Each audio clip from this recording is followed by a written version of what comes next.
जैसे ही मैं नीचे टच करूँगा ये लाइट चालू हो जाएगी, ऊपर टच करूँगा बंद हो जाएगी। ये देखिए।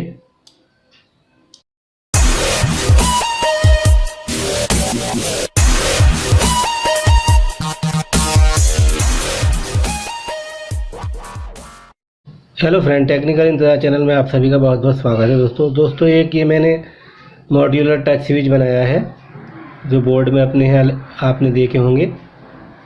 नॉर्मल ऑन ऑफ स्विच रहते हैं, उसकी जगह पर हम इसको टच स्विच को यूज़ कर सकते हैं। इसमें ऊपर से छूने से बंद होगा, नीचे छूने से चालू होगा। इस तरह से इसको ऑन ऑफ कर सकते हैं।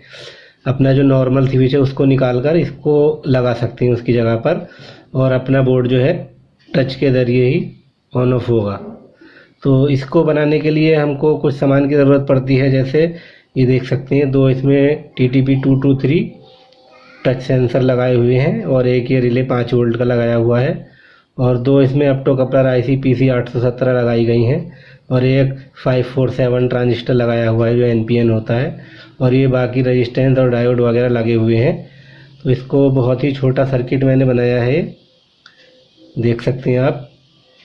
तो इसका डायग्राम मैं वीडियो के लास्ट में आपको बताने वाला हूँ, तो वीडियो लास्ट तक देखना। ये देखिए, तो सेम टू सेम एक मॉड्यूलर देख सकते हैं आप, ये बनाया हुआ है। मैं आपको ये चला के दिखा देता हूँ। इसको चलाने के लिए DC 5 वोल्ट की ज़रूरत पड़ती है, जो ये मैंने चार्जर से लिए मोबाइल के, और ये एक बल्ब लगाया हुआ है लोड रिले पर। तो मैं ये चालू करके आपको दिखाने वाला हूँ। ये देख सकते हैं आप, इसके अंदर देख सकते हैं ये दोनों सेंसरों के अंदर लाइट आ गई है।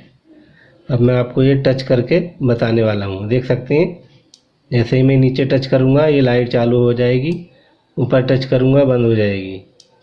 ये देखिए।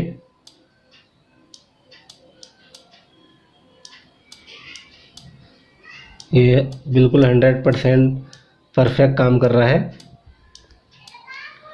तो आप भी इस तरह का मॉड्यूलर टच स्विच बना सकते हैं।